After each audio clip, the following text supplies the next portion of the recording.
What's up, Survivor? I'm back once again. I'm your Art Survivor 16 and welcome to my world. Yes, mga ka-Survivor. So, I'm back na naman syempre at ngayon wala tayo sa Hampasan Vlog. So, syempre nandito lang tayo sa may kwarto at dahil sa Mubarak ngayon, Eid Mubarak holiday.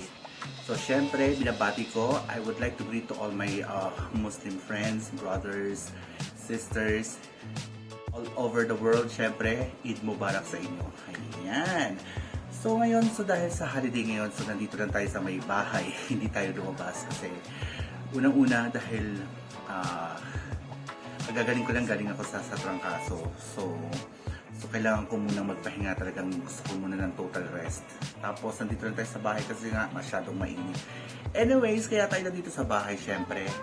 Ito yung matagal ko na dapat na ginawa na vlog. Kaya lang dahil sa sobrang busy, tapos nagkapatong-patong na, alam mo yun, yung mga extracurricular activities. So ngayon natin gagawin, nandito tayo sa kwarto, syempre nag-iisa lang tayo. So ngayon gagawa tayo ng ito, actually, bigay sa akin to, syempre ng wife ko, di ba? Gagawa tayo ng isang review, so snack review. Ito yung mga nauuso. Nakita ko to sa mga TikTok pero ngayon natin ito try. Ito yung fruit and vegetable chips. Ayan. Nakikita nyo ba mga ka-survivors? So ayan. So meron tayong dalawa. So itatry natin siya. I-review lang natin kung ano ba siya. Pero sa tingin ko parang matamis siya eh. So meron siyang mga fruits. Ayan. Meron siyang banana. Meron siyang, ewan ko lang ba to, or cherry, or ano basta yan. Anyways, buksan na natin, okay? Saan ba siyang made? Hindi ko siya alam, so para pasensya na, hindi ko mababa. So, Philippines din ba siya? Or sa ano? So, hindi siya sa Philippines. Anyway, so ito try natin. Actually, natikman ko yung isang veggies nito. Chips na veggies na mabibili din dito sa may dito lang yan sa may supermarket sa Souq. So far matamis yung nabili namin. Anyways, tignan natin ito, okay? Kung anong magiging kalalabasan. Bahala na. Mahilig naman ako sa mga matatamis, kaya lang hindi ko pa natatry itong mga ganitong mga chips. So, subukan natin, okay? Diyan lang kayo. So, ayun na nga mga ka-survivors. Ayan, na-open na natin itong isa. Ayan. I-check natin sa loob. Ayan. Diba? Talagang mga mix, ano siya. Vegetables and fruits. I don't know what is this. So, hindi ko alam kung anong tawag dito. Parang, kung baka sito, pero violet ang color niya.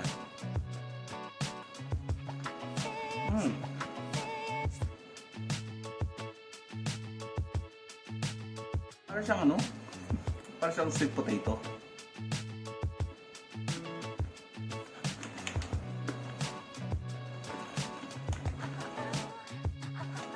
Normal lang. Banana chips. Ayan.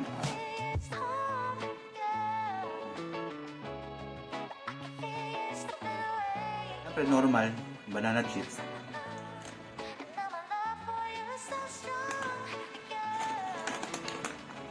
Walang pinagkaiba. Tapos, sa dalawa siya eh. Pero, isa lang buksan natin. Okra. Yan. Actually, trivia lang. Dati, hindi talaga ako kumakain ng okra. Sa lahat ng mga gulay, ito ayoko talaga okra. Hanggang sa nasanay ako, dahil sabi nila kailangan daw, di ba mayroon akong high blood pressure. So sabi nila nakakababa daw ng high blood. So nagtry ng kumain ng okra. Nagustuhan ko naman, lalo na pagka it's either prito or inihaw or laga. Tapos may sausawan siya na pag-uong. So sobrang sarap.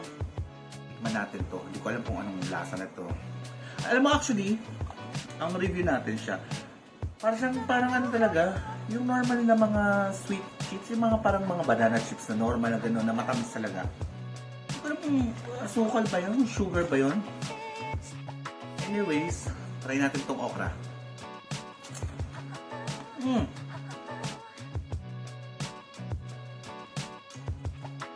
Mm.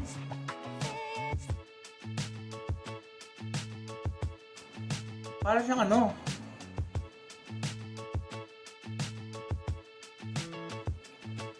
para siyang V-cut.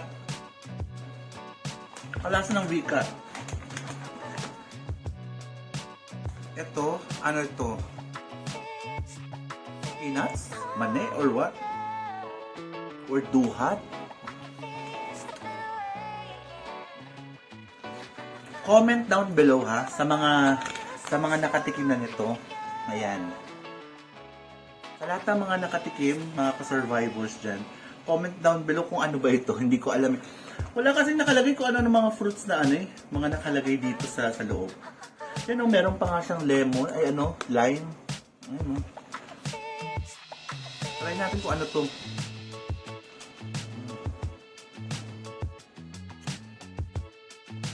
At sa okra. Sorry.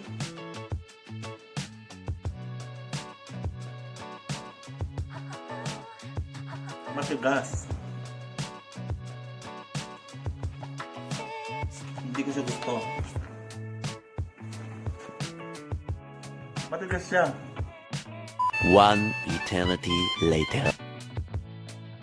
Ayun mga ka-survive, naghanda tayo ng tissue para at least kung ano yung hindi natin magugustuhan talagang siyempre hindi natin kakainin, diba? Ayun, nandito na tayo sa bed natin. Ano pa ba itong mga gusto kong makita yung may lime eh. Ayun! Ayan o, diba lime? Lime siya. Lime mo. Ano to kaya? Maasim? Matamis pa rin? Or what?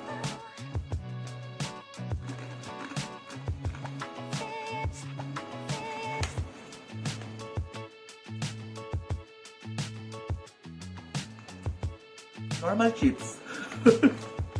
Na matamis. Hindi ko alam. Actually, pare-pareho lang siya ng lasa. Ang lasa ko Hindi ko alam kung ano to. Carrots, for sure. Carrots to, no?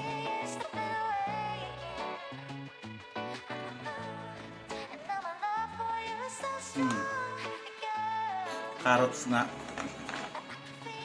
Ayun, malalasahan mo talaga to. Na carrots. Saka yun, siyempre yung banana chips.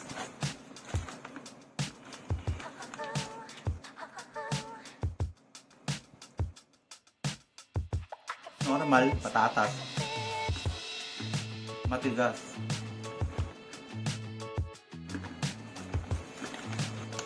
Hindi ko gusto itong mga bilog.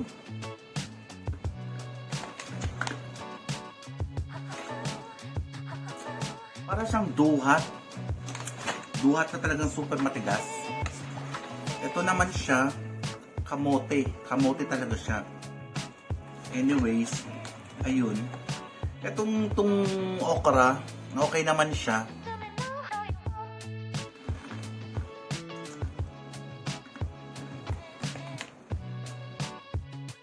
Crispy. Talagang malutong. Yung okra, malalasahan mo siya. Pero, dahil nga sa may sugar siya, coated siya ng sugar, powdered sugar, matamis. Nawala na yung essence ng banana chips.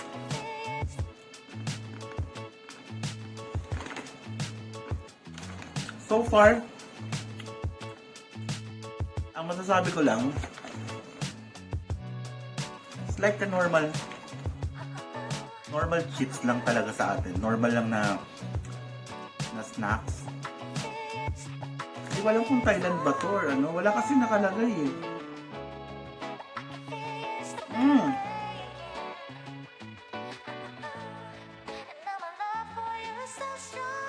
So, tama nga. Anyways, sabi ko kasi na-try ko yung veggies lang talaga siya. Yung parang snappies pa tawag doon. Hindi ko alam kung anong tawag doon. So, nung na-try ko, bumili yung kasama natin sa work. Masarap naman siya so far. Matamis nga lang. Tapos, hindi ko alam kung anong tawag dito. Ayun, ang kulay violet na naman siya. Ito siya. Hindi ko alam kung ano siya. Kulay violet.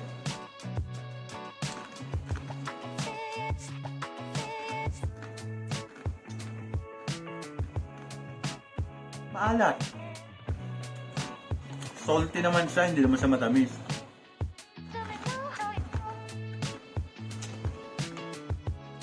Anyways, ayun na nga. Ang review natin dito, siguro from 1 the lowest and 10 is the highest. To be fair, bibigyan ko lang siya ng 5. Ayan. Comment down below mga ka-survivors sa mga nakatikim nito. Kung nagustuhan nyo, paki-rate. Ayan na. Hindi siya sponsored hindi siya sponsored. Gusto ko lang siyang i-vlog itong review na to. Snacks review. Dahil actually matagal ko na dapat itong ginawa, kaya lang dahil sa sobrang busy. Akala ko nga expired na eh. Buti hindi pala siya expired. Alam mo makakainin natin na expired, diba? So anyways, comment down below dyan mga ka-survivors sa mga nakatikim na nito, mga nakakain na nito. Tapos i-rate nyo nga. Mag-comment kayo dyan. I-rate nyo from 1 to 10. 1 is the lowest and 10 is the highest. Kung nagustuhan nyo ba o hindi, o langka, jackfruit. Sabihin nyo sa akin, comment kayo kung okay ba sa panlasa nyo or normal lang. Kasi para sa akin, I will give 5 star. 5 kasi wala siyang alam mo yun, kumbaga parang normal. Hindi siya talaga, hindi ko siya masasabi na kakaiba to. Hindi kagaya ng mga natitikman ko mga ibang mga snacks sa Japan. Nung nasa Japan tayo, syempre talagang masasabi ko masarap, lalo yung mga nabibili natin sa Don Quixote. Talagang paborito ko yun. Kung ikukumpara, hindi naman sa ayoko maging fair lang ako naging honest review lang naman to, di ba? Kung ikukumpara ko siya sa mga snacks natin sa Pilipinas, yung mga chichirya natin, syempre mas gusto ko yun. Ito naman, okay naman siya dahil mukha naman siyang healthy nga, dahil di ba, veggies and fruits. Pero normal lang para sa akin. But anyways, okay naman siya. Hindi ko sinasabing hindi siya masarap. Hindi ko sinasabing gano'n. Ang hindi ko lang talaga nagustuhan is itong mga bilog-bilog na yan. Ayan. Para siyang dried na duhat. Ayan. Hindi ko talaga siya nagustuhan kasi matigas. Unang-una matigas. Ayoko alam mo yun, gusto ko yung crunchy na mabilis lang siyang mamaya. Ang hirap. Hindi naman tayo positive, hindi naman tayo positive. So kaya lang, ayoko talaga ng ganyang ang hirap kagatin. Anyways, kung bago ka lang sa channel ko, syempre don't forget to click the subscribe button and hit that notification bell para every time na mag-upload tayo ng mga bagong videos, syempre kayo ang unang manonotify, di ba? Syempre, just give a thumbs up, just like kung nagustuhan nyo yung mga videos natin. Saka yung mga previous videos natin, just give a thumbs up. Siyempre, paki-share na rin sa mga kachokaran nyo, sa mga kaibigan nyo, sa mga family nyo, yan. Mga ka-survivors, paki-share na lang yung mga videos natin dyan, di ba? Malaking tulong na rin sa atin yon. At siyempre, kung gusto nyo maging members ng aking channel, siyempre, paki-click na lang yung join dyan, yung join button dyan. So, big shout out sa lahat ng mga members ko. Ayan, thank you so much for your love and support. Siyempre, simula nung nag-start tayo mag-vlog, andyan pa rin kayo, syempre. Big shout out, syempre, kay Miles, kay Myla. Ayan, na talagang from the beginning talaga hanggang ngayon, talagang nakakapit siya sa membership. Talagang andyan siya, patuloy pa rin siyang nagre-renew ng membership natin. So, maraming salamat. Syempre, kung meron kayong mga suggestion, mga comment, yung mga gusto nyong mga ipagawa, yung mga gusto nyong mga i-vlog natin, just comment down below. Alam nyo, lagi tayong nagbabasa ng mga comments natin, mga comments nyo. Lagi tayong lagi tayong nakasubaybay dyan. Siyempre, may mga bad comments, may mga negative. Hindi natin maiwasan yun kasi siyempre, kumbaga yun tawag dito, constructive criticism. So, open tayo dyan. Wala tayong masamang tinapay sa ganyan. Okay lang sa akin. At least, yung mga yung mga negative na yun, mga nasasabi yung mga negative.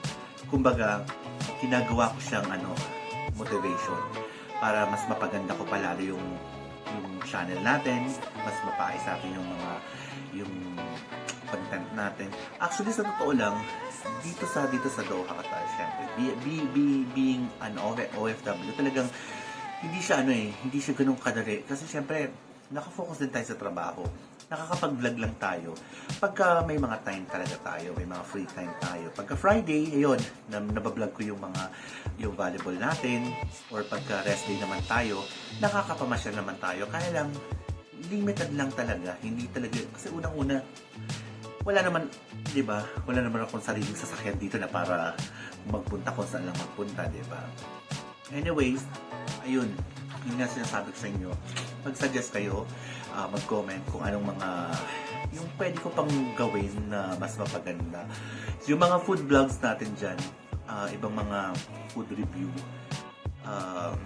gagawin pa rin natin yan syempre. Actually, kumukuha lang tayo ng tempo dahil talagang sobrang hirap talaga ng timing natin. Ayun. So, gaya na sabi ko, mag-leave lang kayo ng comment, ng suggestion, basta no hate, no bashing, and no negative para everybody's happy, di ba? So, ayun mga ka-survivors. So, ano pa ba? Sa pagla-live naman, tatry natin makapag-live sa next natin. Kasi, hindi pa natin alam kung kailan yung yung next na rest day natin. But anyways, dahil sa Eid holiday ngayon, so hindi tayo lumabas. Actually, dapat meron tayong panonoorin na fireworks display dyan sa may corniche. Kaya lang, naisipan ko na dito lang muna tayo sa bahay. So, naglinis ako, nag-general cleaning, nagluto, laba, namalan siya ng uniform natin kasi may pasok na tayo bukas. Tapos, yun lang, natulog lang tayo dahil gusto kong magpahinga, gusto kong bawiin yung lakas ko dahil ilang days ako, almost a week akong talagang sobrang nangihina. 3 days akong may trangkaso, may ubo ko, sipon, as in talaga, hanggang ngayon, meron yung lower back pain, andyan pa rin. No, natakot ako dahil akala ko sa kidney, but anyways, thank God, hindi naman. Pero, masakit nga, so, ayun lang. Hindi tayo lumabas. So, nag-decide tayo na dito. May mga invitation tayo sa labas, na sana pupuntahan natin, kaya lang tinurnan ko kasi nga gusto ko nga munang magpahinga. Yun, anyways mga ka-survivors, again, just don't forget to click the subscribe button and hit that notification bell, okay? And kung gusto nyo magpa-member, just click the join button para syempre mga ka-survivors na rin kayo, di ba? So, Ati, I think that is for now. That's it for now. Ano ba? No, talo-talo ko, di ba? So, kagaya ng sinasabi ko, if you believe in yourself, anything is possible. Start your day with a smile, but not just a smile, but with a big smile. Always stay positive and be happy. Again, this is your Art Survivor 16 saying bye for now. Hanggang sa muli. Bye!